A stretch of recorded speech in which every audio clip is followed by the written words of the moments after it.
Não, Foi. Não está no primeiro? não, está no primeiro, só que não está no modo de apresentação. Tá. Porque aqui para mim tá. Deixa eu só. Vou tirar daqui. Deus. Sempre a mesma história, né? Como pode? Stop.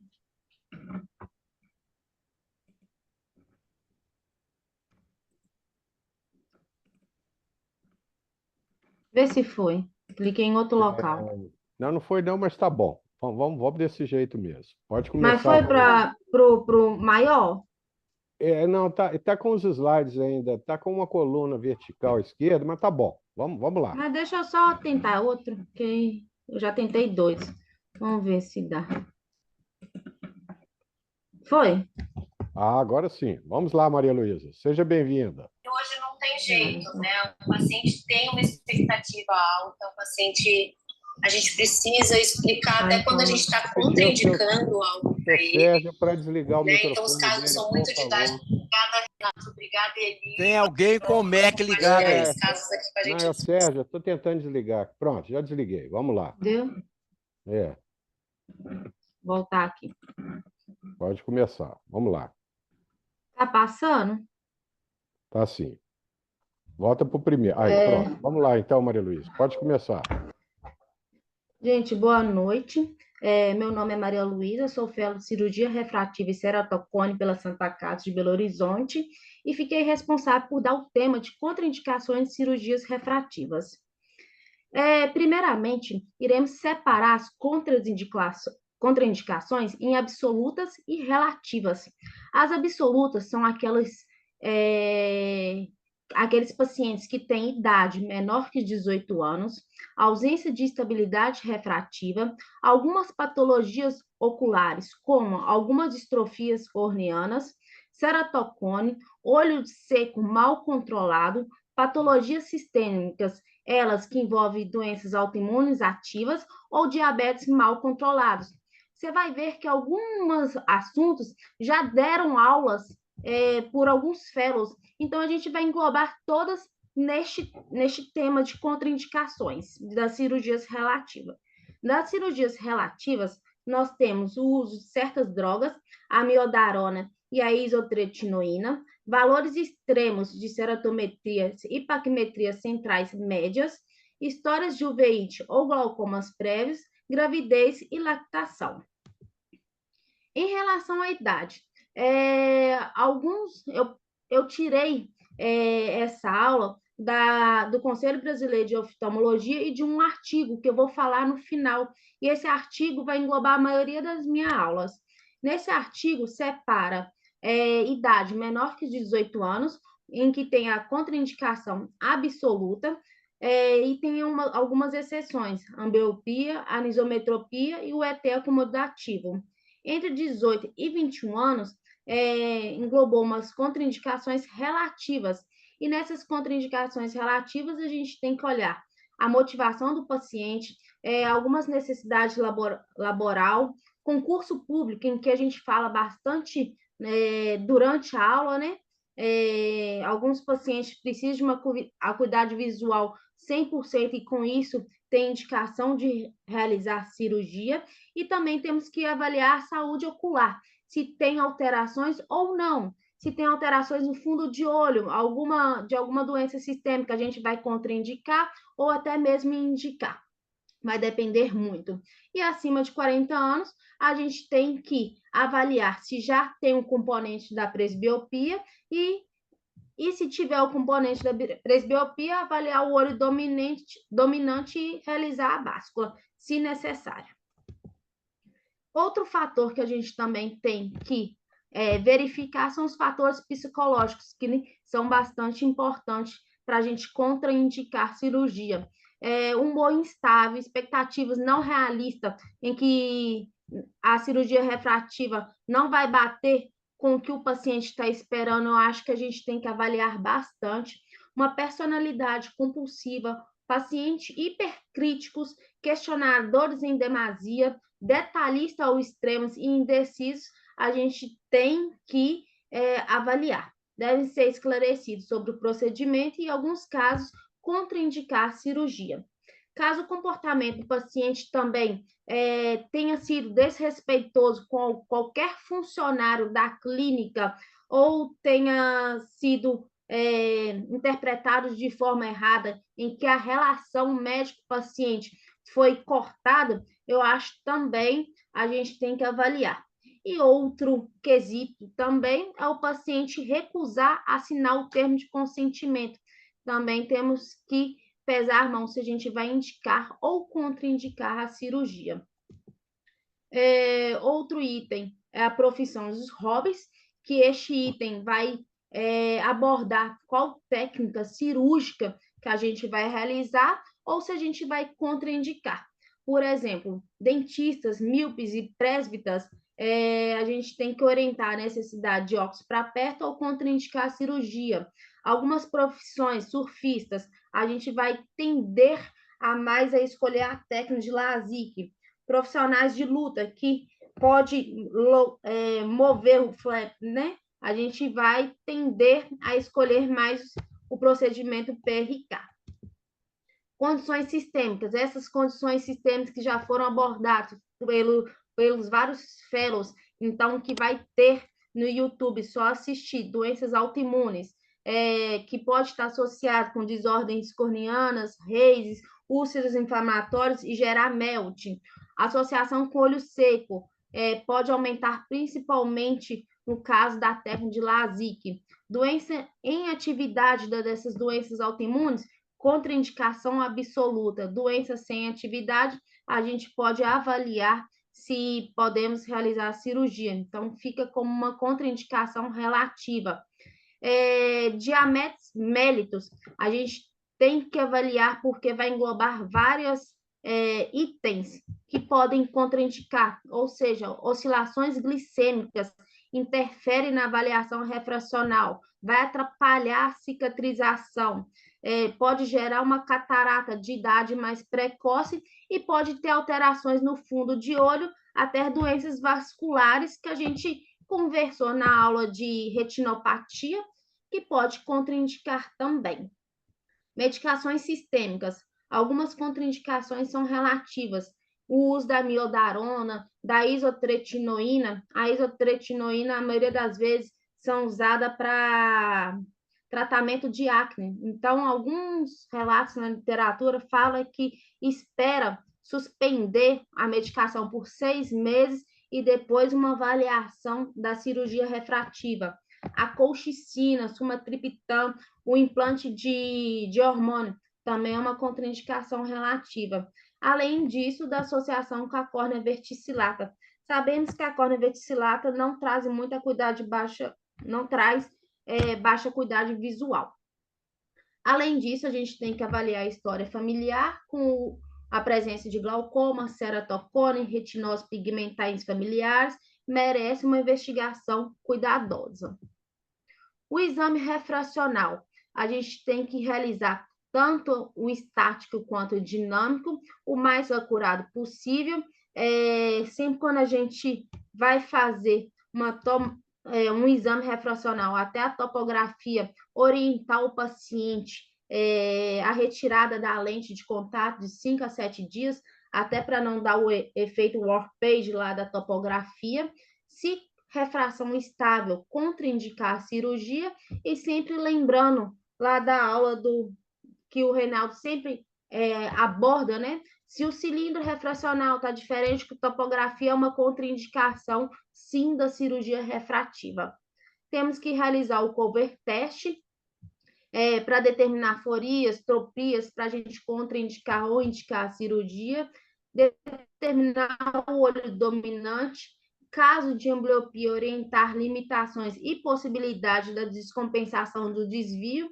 Então, a gente sempre temos que colocar isso até mesmo em termos de consentimento, né?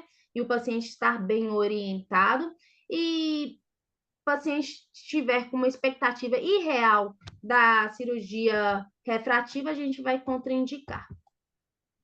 Outro item que nós temos que avaliar, a superfície ocular e a córnea, que a gente vai ter itens que a gente tem as contraindicações absolutas.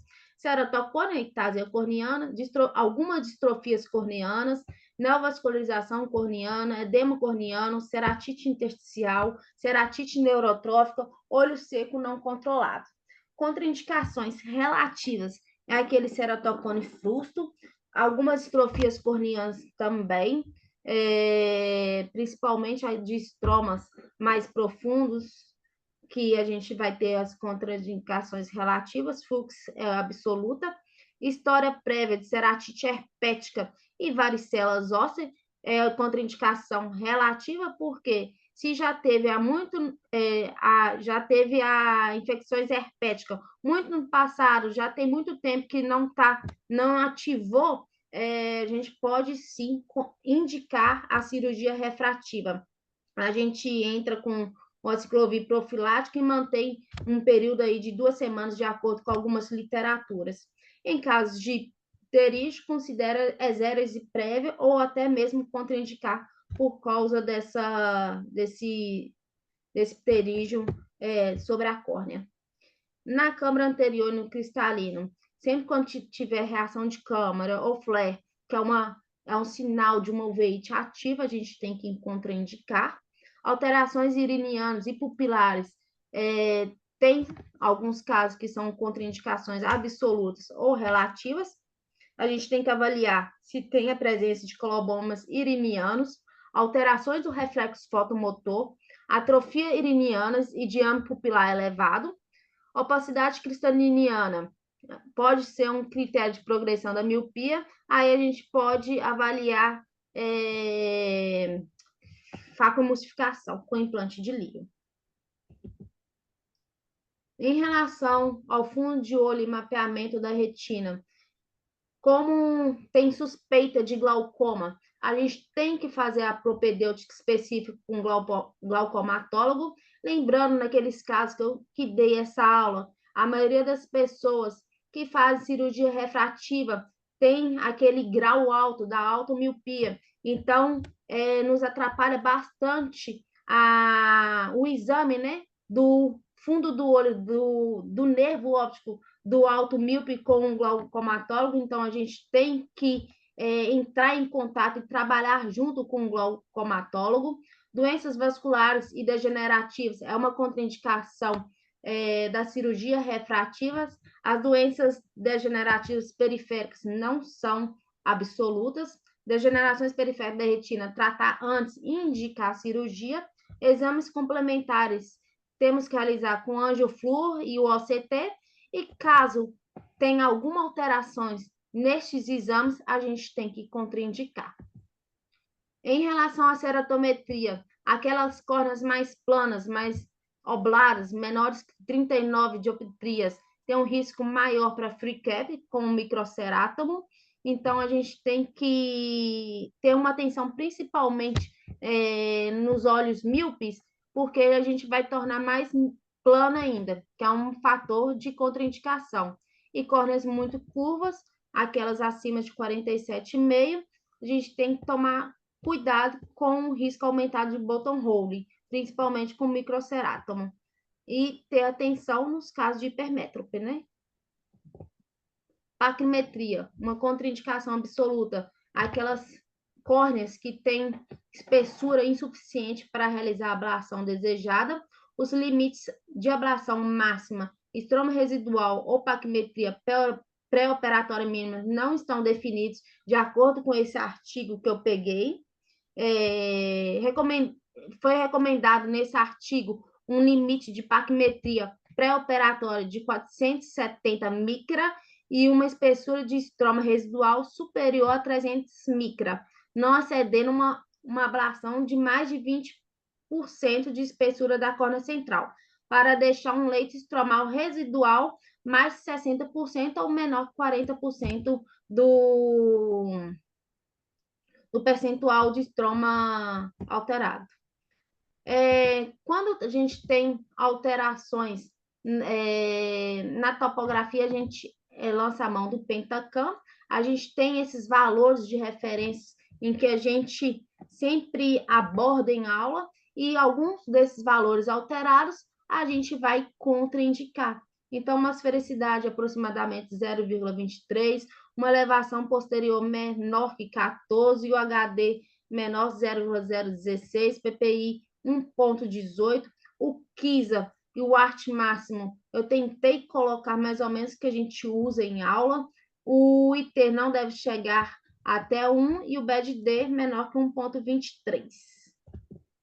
E qualquer dúvida no Pentacam, de acordo com a aula do Rafa da semana passada, a gente vai abrir mão, lançar mão desses critérios de Handelman, em que foi bem abordado por ele na última aula. E o PTA, que é o percentual de tecido alterado, que a gente também avalia. Outras contraindicações que ainda eu falei só lá no início e que não aborda todas as partes dos anexos oculares é o aleitamento materno e a gestação, que tem alterações hormonais e com isso tem as contraindicação absoluta. Olho único é uma contraindicação relativa, porque vai depender se o paciente tem desejo de fazer a cirurgia e se é necessário fazer essa cirurgia. Com isso, é uma contraindicação relativa.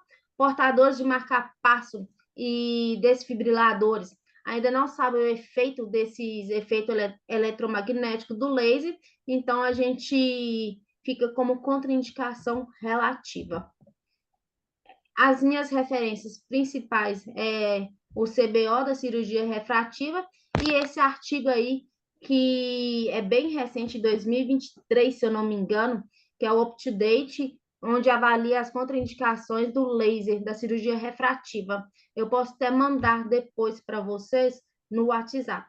Essas foram minhas referências principais e eu utilizei um pouco também da Academia Americana de Oftalmologia. Obrigada. Perfeito, Maria Luísa. Eu gostaria que depois você mandasse pelo WhatsApp do grupo, ok? Certo. Eu Muito estou com ele boa a aqui, sua manda nesse exato apresentação, momento. bastante completa. O Reinaldo já fez uma listagem ali das contraindicações absolutas e relativas que ele está se lembrando, e eu gostaria que ele fizesse os comentários iniciais aí. Então vamos lá, Reinaldo. Boa noite.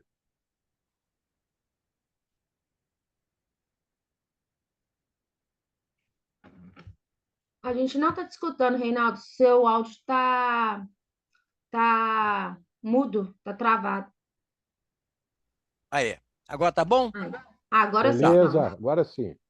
Ok, eu gostei muito da sua aula, Maria Luísa. Você foi muito objetiva, abordou em profundidade, prática. Eu tinha colocado aqui, antes de você começar,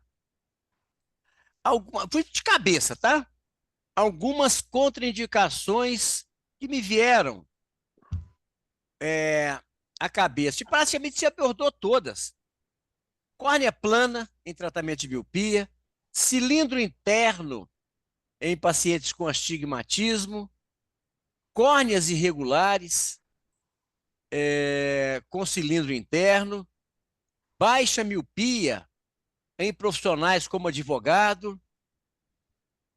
O ceratocone sempre é uma contraindicação, ambliopia, né? Principalmente naqueles pacientes que têm supressão, então realmente você não vai trazer benefício nenhum para o paciente, já que ele tem uma visão monocular. Contoura é um erro grave que a gente pode cometer de fazer contoura em cilindro interno. Anisometropia com ambliopia severa é a mesma coisa, o paciente tem uma visão monocular. Olho único em paciente pós-RK. A gente sabe que o tratamento pós-RK tem menor previsibilidade. Se é olho único, eu acho também que não é uma boa indicação. Qualquer tipo de ambliopia também sempre é uma contraindicação. Menor que 18 anos são situações que a contraindicação pode ser relativa dependendo da necessidade daquele jovem, né? Uma contraindicação que para mim é absoluta também a questão do grau instável. Existe quem defenda, por exemplo, você imagina um jovem com 16, 17 anos, quer seguir Forças Armadas. Se ele não fizer o exame médico naquela idade, vai passar a idade e não vai poder fazer depois. Então, é tolerável, admissível que você faça numa miopia em progressão, para que ele possa passar no concurso, mesmo sabendo, ele vai saber mesmo que depois vai voltar a usar óculos, apenas para ele poder passar naquele concurso. Patologias oculares em atividade também deve ser uma contraindicação. E tem uma contraindicação que eu considero muito importante que pode passar despercebida, que é a distimia. O que é que vem a ser a distimia? Distimia é um tipo de depressão crônica onde, na verdade, o paciente não parece estar deprimido. Normalmente é um paciente que dá a impressão de ser mal-humorado. É aquele paciente que reclama de horário, é aquele paciente que está sempre fazendo alguma observação negativa, está sempre olhando o lado negativo da coisa, sempre preocupado com contraindicações e complicações. Então, esses pacientes são depressivos e tem que tomar muito cuidado, porque a expectativa deles é praticamente irreal, porque o problema é psiquiátrico. Esses pacientes têm que ser encaminhados a um psiquiatra e não para avaliação de uma cirurgia refrativa. Em relação ao termo de consentimento livre e esclarecido, como eu dou sempre para o paciente antecipadamente, eu não vejo como problema o paciente questionar. Eu acho ótimo que ele questione antes, porque eu vou explicar todas as considerações que estão ali. E a gente deve dizer que aquilo é dado não como uma defesa médica, aquilo é dado para que o paciente tenha ciência de todas as complicações possíveis descritas na literatura. Por isso que eu dou sempre o termo de consentimento livre e esclarecido para o paciente levar para casa e leva assinado no dia da cirurgia. Nunca deve ser dado no dia da cirurgia. Outra coisa também que é muito importante, gente, isso passa batido, é um olho seco. O olho seco mal controlado, você vai ter problema no pós-operatório. Esse paciente vai ter um olho seco pela cirurgia refrativa, e se ele já tem um olho seco, vai ser agravado esse olho seco, e isso pode trazer uma qualidade de visão muito ruim para o paciente, né? Qualquer distúrbio de visão binocular deve ser muito avaliada pelo risco de ambliopia. O paciente pode ter uma supressão porque ele tem uma anisometropia alta. Quando você faz aquele laser, por exemplo, no olho que tem uma alta miopia, e você sabe que a ambliopia é menos ambliogênica, e você reduz essa miopia, esse paciente pode querer fazer fusão, porque as imagens agora são de tamanhos parecidos. Isso pode gerar nele uma diplopia bastante desconfortável. Ele que era assintomático pode se tornar muito sintomático. O pterígio tem duas questões. Se o pterígio for um pterígio grande, muito vascularizado, gerando astigmatismo, fazer a cirurgia do pterígio antes e esperar a estabilização da topografia. Se é um pterígio pequeno, assintomático, você pode fazer o LASIK sem problemas. O LASIK vai cortar a cabeça do pterígio, vai sangrar um pouco, mas aquele pterígio vai atrofiar após a cirurgia refrativa. Tem inúmeros casos assim. Agora, uma coisa é o seguinte, aí que vem a reflexão sobre essa aula da Maria Luísa. Todas essas contraindicações só serão consideradas se esse paciente foi submetido a um exame completo, oftalmológico completo. Se você faz um exame só pensando em refração para fazer a cirurgia refrativa, você não vai fazer uma boa anamnese e certamente você não vai poder identificar uma série de contraindicações relativas ou absolutas que pode trazer um transtorno muito grande para o paciente no pós-operatório, né? Também outra coisa que é muito importante, né? Todo paciente míope, gente, independente da miopia, faça uma avaliação com um retinólogo, olha essa periferia da retina, veja como é que está, porque se o paciente tiver algum risco, mesmo pequeno, qualquer complicação retiniana vai ser atribuída à cirurgia refrativa.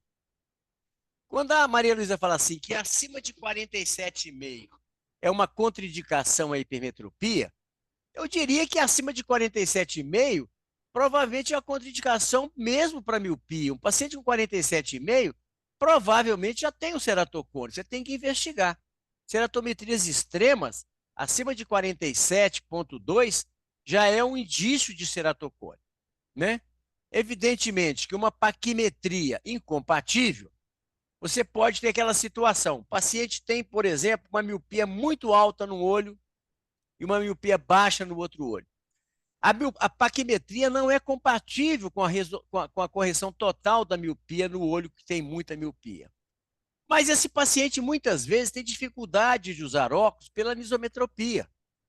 E tudo que esse paciente queria é usar um óculos que seja esteticamente apresentável. Então, mesmo que você não tenha uma paquimetria satisfatória, você reduzir uma miopia para permitir esse paciente usar um óculos, desde que ele entenda o objetivo, isso pode ser deixar de ser uma contraindicação e passar a ser uma ótima indicação, né? Mas agora uma dúvida que eu tenho é o seguinte: você falou, nós sabemos que a como é que é? Isotriotina, como é que é? Que é usado para tratamento de acne. Eu esqueci o nome dela. Isotretinoína. Tretinoína. A isotretinoína realmente é uma contraindicação que você tem que primeiro suspender, se for possível suspender, pelo menos alguns meses antes do tratamento refrativo. Ela leva realmente a uma redução da produção das glândulas de meibômio e leva a um olho seco evaporativo muito importante. Então, não trate pacientes em uso de isotretinoína. Nossa, não sei falar esse nome. Isotretinoína. Tá. Então, agora, a miodarona a gente sabe que é um anti-arrítmico, né? Isso. É um anti-arrítmico. Ele é usado como para arritmias cardíacas. Ele leva a ceratopatia vorcilata, que não tem nenhum impacto sobre a visão. Agora, qual que é a razão de ser uma contraindicação? O que você leu a respeito? Não, só tinha isso na literatura, mas que eu também tenho em mente é que córnea vesticilata não traz baixa acuidade visual, então teria contraindicação. Pois é, eu não entendi também por que é uma contraindicação. Eu nunca deixei de contraindicar um paciente com uso de amiodarona, até porque também nunca tive um paciente que me procurou fazendo uso da amiodarona. Mas realmente eu não entendo por que é uma contraindicação, já que ela apesar de você ver aquela ceratopatia Alteração, né? verticillata, né? Você não tem nenhuma alteração, o paciente é totalmente assintomático. Bom, eram essas as considerações, você abordou praticamente todas. Gostei muito da sua apresentação e vamos ficar muito atentos, gente, com esses pacientes distímicos. Pacientes distímicos, eles não aparentam ser depressivos. São aqueles pacientes, às vezes, que questionam muito, mas são pacientes que têm uma depressão crônica e esses pacientes, muitas vezes, nada os satisfaz. Então, tomar muito cuidado com o perfil psicológico do paciente.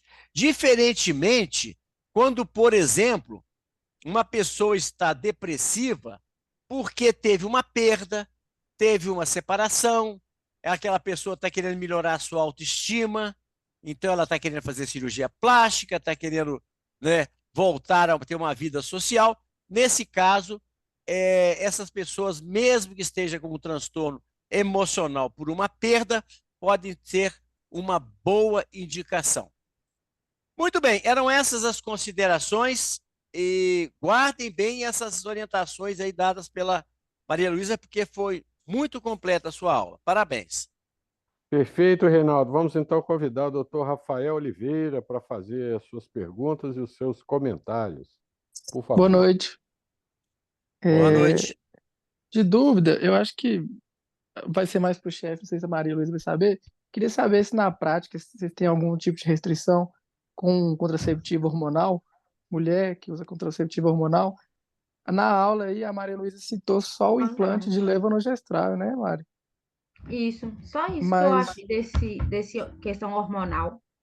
Boa pergunta. Na realidade, o uso de anovulatórios, se a mulher já faz uso do medicamento, não tem nenhum efeito colateral sistêmico que possa desencadear alguma alteração metabólica ou endocrinológica na paciente, não existe nenhuma contraindicação em realizar a cirurgia refrativa.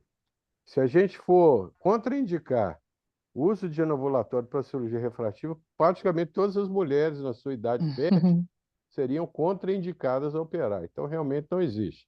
Naturalmente, lembrar o seguinte: todo procedimento cirúrgico eletivo, principalmente oftalmológico, a paciente tem que estar bem, tanto do ponto de vista de saúde, com os exames em dia, como também com relação à córnea normal, um segmento anterior, segmento posterior, sem nenhuma alteração. Se tiver uma retinopatia miópica ou diabética, tem que ser tratada previamente, ou seja, a gente vai operar um paciente que tem um olho são e um segmento anterior também sem olho seco. Como o Reinaldo já citou anteriormente, as piores complicações que a gente pode ter em cirurgia refrativa são justamente aqueles pacientes que foram submetidos a LASIK e tinham um olho seco patológico que não foi diagnosticado no pré-operatório. Esses pacientes, normalmente, eles têm uma ceratite que demora meses para melhorar e o desconforto deles, a qualidade de visão realmente fica muito ruim. Então, o olho seco realmente é imprescindível que a superfície ocular do paciente seja absolutamente normal para que a gente possa realizar o procedimento. Ok? Vamos convidar agora o doutor Rafael Hades para fazer os seus comentários e as suas perguntas, por favor. Oi, boa noite. Então, a Boa respeito noite. de dúvida, não terei nenhuma específica, não. É mais um comentário. Uma curiosidade que, inclusive, aconteceu hoje. A paciente que eu operei com o Reinaldo, do LASIK com microcerátomo, ela tinha um pterígio grau 3 nasal. E eu jurava que eu teria que tirar o pterígio antes de fazer cirurgia refrativa. Ele não estava causando astigmatismo nem nada. Aí a gente realmente fez com o microcerátomo, cortou a cabeça do pterígio, sangrou um pouco, a gente pingou o colírio lá na hora, deu uma controlada, nada além do esperado. E hoje essa paciente voltou no retorno comigo de 2 meses. E realmente atrofiou a cabeça do pterígio. Nada de crescimento, Exato. nada de alterado na beirada. Tudo realmente cicatrizado. Me surpreendeu. Vocês pingaram o quê? Realmente, Rafael, pacientes portadores de pterígio grau 2 e grau 3, a gente não deve realizar o corte com o fento segundo, até porque o fento segundo não corta. Tu não vai cortar, né? Como já foi citado anteriormente, o fento segundo ele só separa as lamelas corneanas em córneas transparentes. Então, o paciente que é portador de pterígio, se você for realizar uma delaminação com fento segundo, você vai ter problemas porque aquela região ali não vai ser cortada. Eu já até comentei com vocês que quando a gente comprou o nosso equipamento de fento segundo, o primeiro paciente que eu fui operar, até com a monitoria do pessoal do fabricante, o paciente tinha um pterígio e a nossa experiência em uso do fento segundo era zero. Foi o meu primeiro caso, esse paciente tinha um pterígio importante. Eu realizei a lamela, na hora que eu fui dissecar a lamela, a parte que tinha a cabeça do pterígio simplesmente não tinha feito, não existia corte ali naquela região. Eu tive que pedir uma tesourinha de Vanas para cortar um pedaço uma membranazinha lá do pterígio para que eu conseguisse levantar o flap e aplicar o laser.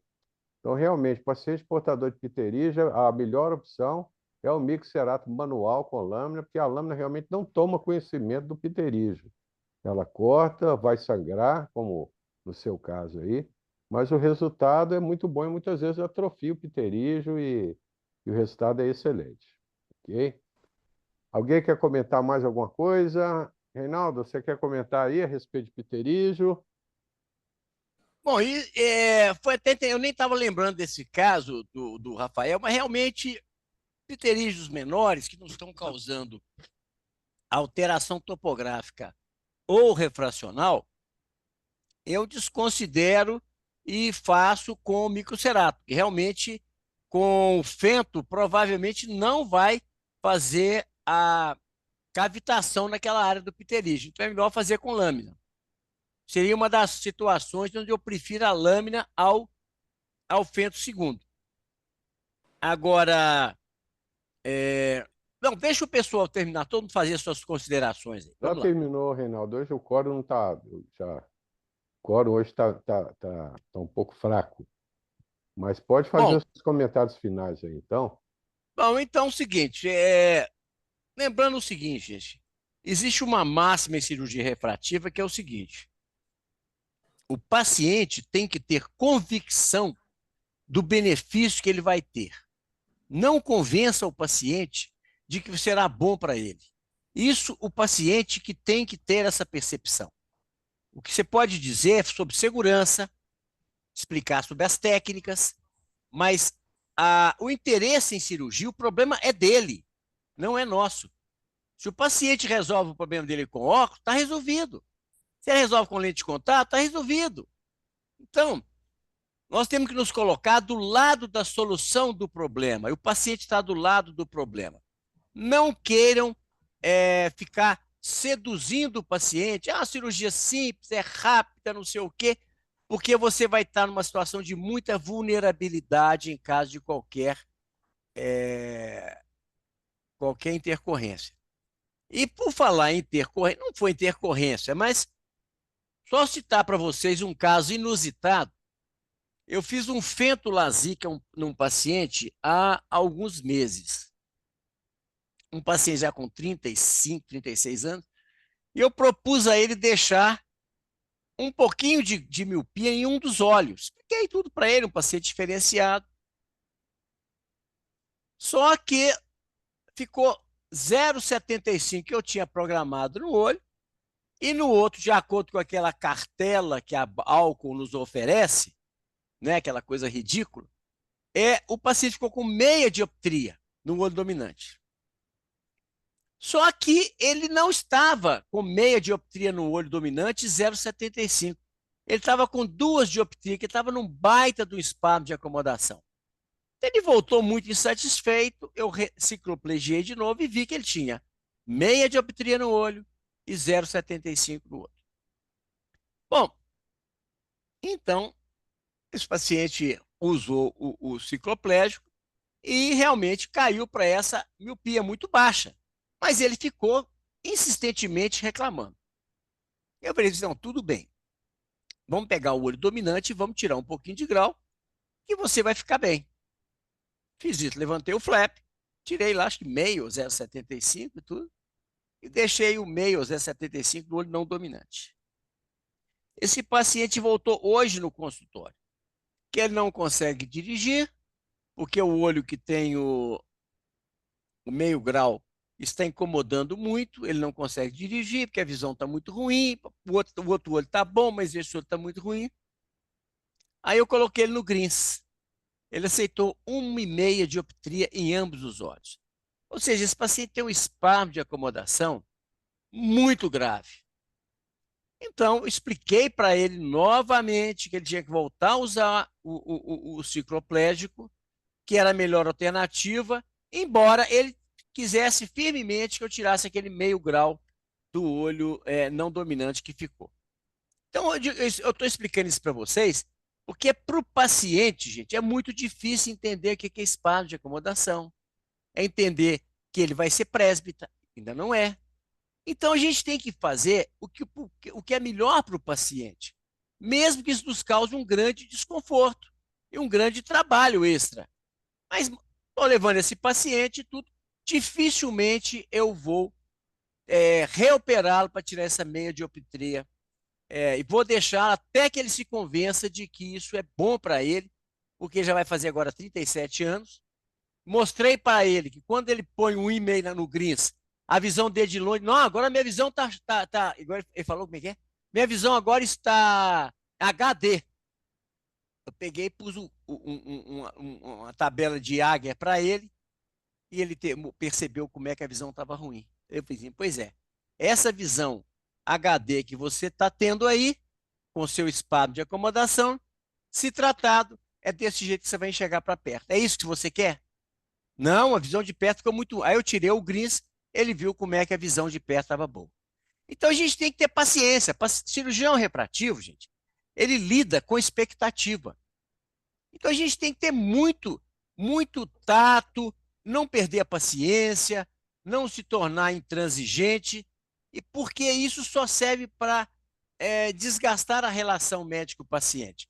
E se você tem muita paciência, com certeza esse paciente vai ficar, uma hora ele vai ficar muito satisfeito e vai encher você de paciente. Um paciente insatisfeito, ele vai falar mal de você para muito mais gente do que ele fala quando ele está satisfeito. Então é isso aí, gente. Então amanhã não, Amanhã não, quinta-feira, quinta-feira. quinta-feira eu vou trazer para vocês alguns casos de pacientes com contraindicações, alguns pacientes que foram operados e não deviam ter sido operados, e como é que foi feita a solução dos casos, tá? Ô, doutor Reinaldo, rapidão Foi aqui. não? Só voltando à questão do pterígio, me surgiu uma dúvida aqui. Paciente que não pode fazer um LASIK por algum motivo, que é a melhor indicação o PRK, só que ele tem o pterígio. É sempre melhor retirar primeiro, né? Se for fazer um PRK. Se o PRK dele for pequeno, assintomático, ele já está daquele jeito há muito tempo, você pode fazer o PRK mesmo sem tirar o pterígio. Porque Uhum. a zona ótica, agora ele tem que estar um pterígio pequeno. Se for um pterígio que já atinge a área onde vai ser feita a ablação, tem que tirar o pterígio primeiro. Mas aqueles pterígios menores, pequenos, que estão ali no limbo, ali, poucos sintomas, você pode fazer um PRK mesmo. Beleza, Eu tranquilo. não mexeria num pterígio assintomático. E só um outro caso muito interessante que apareceu hoje no consultório, uma paciente que foi operada há alguns meses de FACO bilateral. Ela já tinha sido feita uma cirurgia refrativa há 12 anos, com LASIK. Ela fez a FACO e ela ficou com mais 2, com menos 1 no olho e menos 3 no outro. O colega quis fazer uma báscula, só que ele fez uma báscula com uma miopia muito alta e no olho que era para ser o olho fixador, com uma hipermetropia também bastante significativa. Paciente extremamente insatisfeita, mas muito insatisfeita. E veio querendo uma solução. Expliquei para ela que não deveria colocar uma lente multifocal suplementar, porque ela veio com essa informação, porque ela já tinha feito uma cirurgia refrativa, a córnea dela estava hiperprolada, ela fez uma cirurgia para hipermetropia.